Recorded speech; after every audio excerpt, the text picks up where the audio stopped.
friends, welcome to our channel. We are Jasper, Pia and Jana.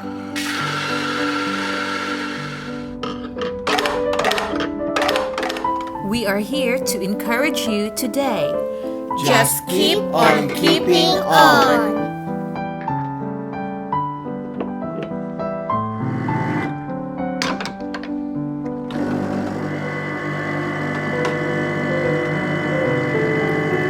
Don't forget to like and subscribe. Thank you.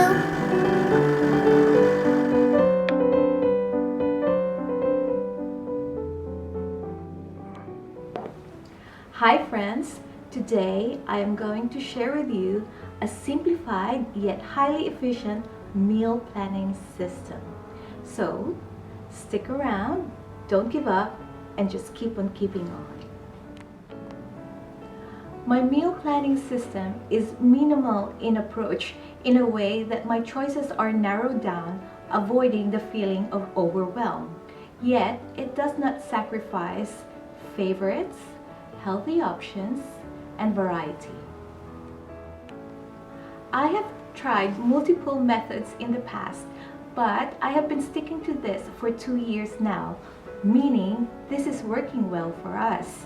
This has gone through a few tweaks and improvements, but the principle stays the same and the efficiency has been consistent. But first, let us talk about the many benefits that my family and I experience when we meal plan.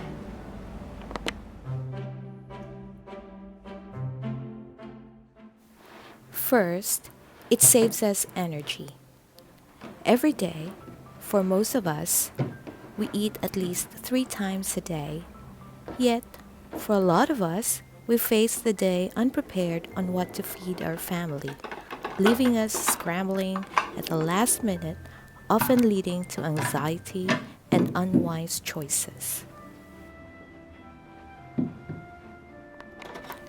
There are 365 days a year to decide on what to eat, and I cannot highlight enough how helpful meal planning has been to prevent decision fatigue and to manage stress and energy. Meal planning makes preparation enjoyable and leaves us more energy for fellowship with family around the table.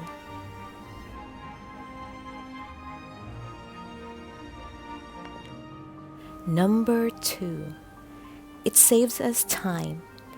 Time it takes to decide what to eat, time to gather and prepare the ingredients, and it saves us time from going back and forth to grocery if we are missing ingredients just because there was no meal plan to base our shopping on. As Christians, our family acknowledges that time is a valuable resource.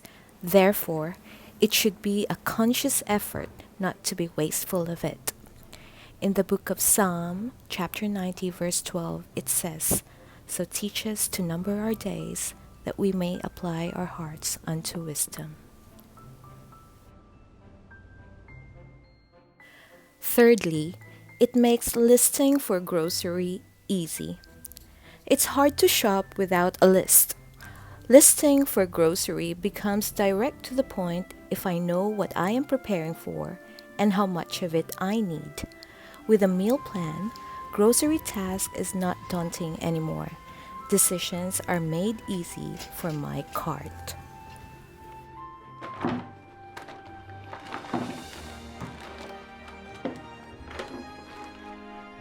Fourth benefit, when I meal plan, I become more intentional with food choices, and it provides a perfect opportunity to incorporate healthy menus and different cuisines.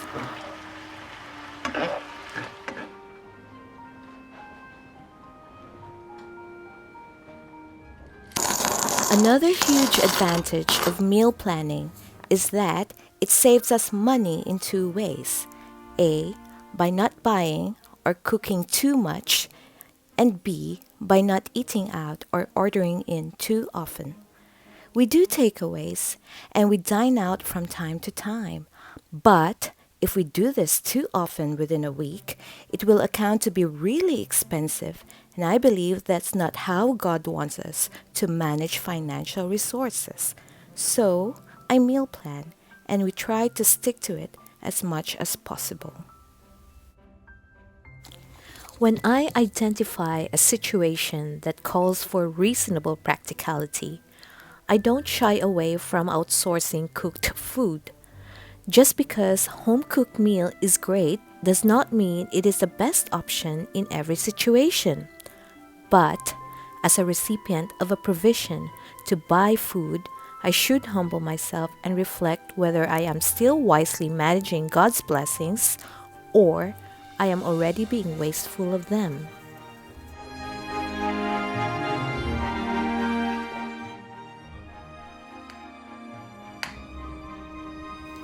The sixth benefit is so special to me. Meal planning gives me fulfillment as a homemaker.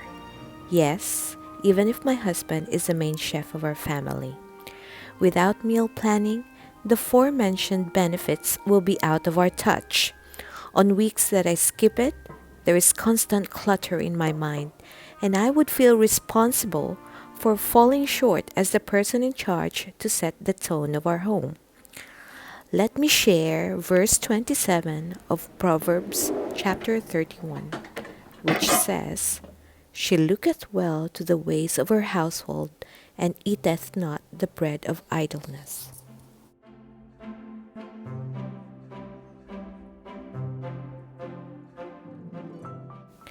Another thing dear to my heart is benefit number 7.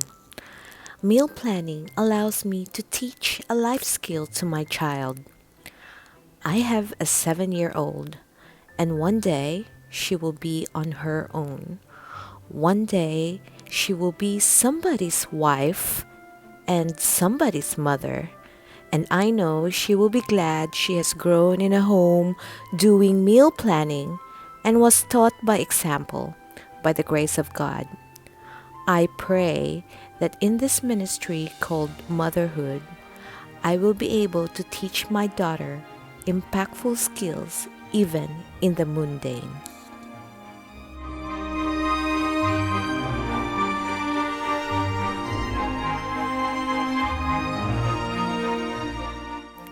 And lastly, if there is an interruption due to sickness, injury, or even my death, the established meal plan should serve as a ready reference for my husband and for my daughter to keep mealtime operating and prayerfully with ease.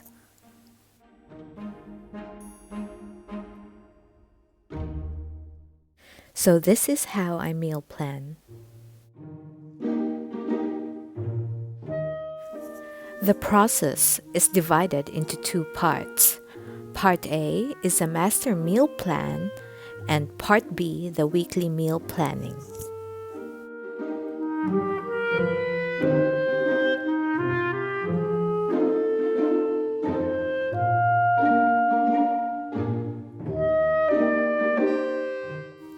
Part A, the master meal planning. This took me under 1 hour to complete. But once established, things are breezier for the weekly task.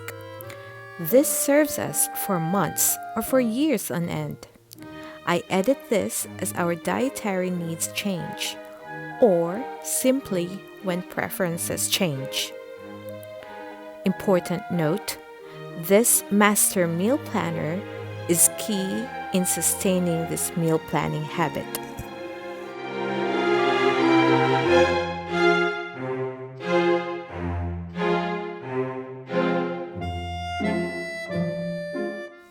I make a table of 5 columns and many rows.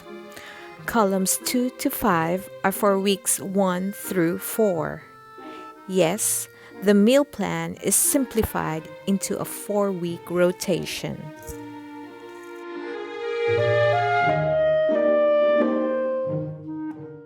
The rows under the first column are for the different food categories.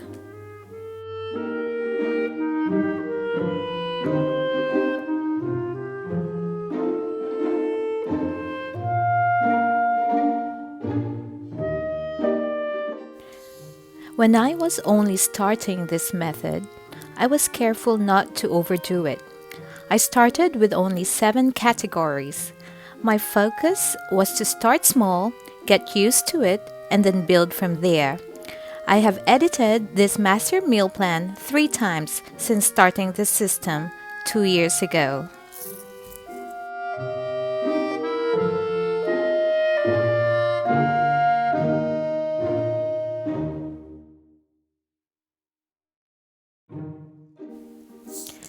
After I have labeled the columns and rows, I went ahead with filling in the boxes. To avoid decision fatigue and to finish this task fast and with ease, I set the following guidelines for myself. I prioritize the dishes that my husband and I have already mastered or are familiar with. Next, I keep the favorites. I make sure healthy dishes are added because if it's not scheduled, it's not gonna happen. Sunday breakfasts need to be filling and fast. Fruits, salads, and vegetables are non-negotiables. Blank spaces are a good opportunity to be intentional in learning new dishes. And lastly, to fight against the paralyzing effects of perfectionism, I reassured myself that I can edit this anytime needed. It's okay to find out along the way that something needs improvement, but it won't be okay at all if I never started or even tried. After completing the table, I laminate it to make it durable, allowing it to withstand frequent use.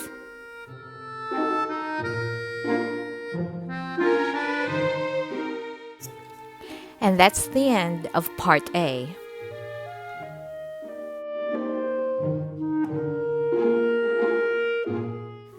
Part B. This is the task that I do every week, sometimes every 2 weeks.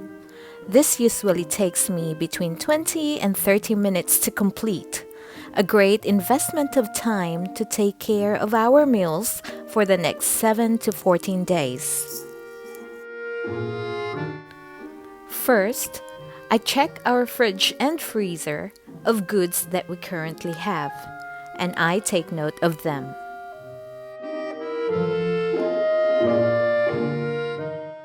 Then, I check our family calendar. Next step is to choose the dishes from the master planner which we intend to prepare for the allocated week.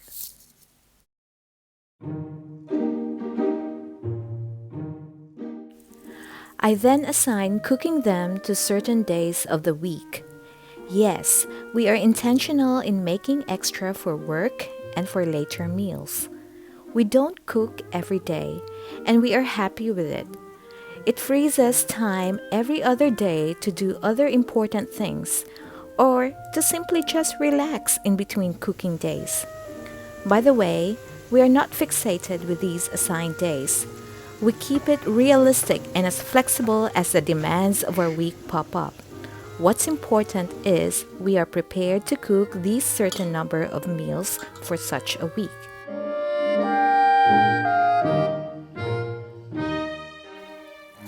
I list the ingredients that I need to buy. And then I'm done. What I plan doesn't always happen. Of course, the Bible commands us to be diligent in planning, but at the end of the day, whatever God wills happens. Whether therefore ye eat or drink, or whatsoever ye do, do all to the glory of God. 1 Corinthians 10:31. And there goes my meal planning system. By all means, if you would like to follow this, you're most welcome to do so. In closing, far more important than organizing meals has to do with the last verse that I will share with you today.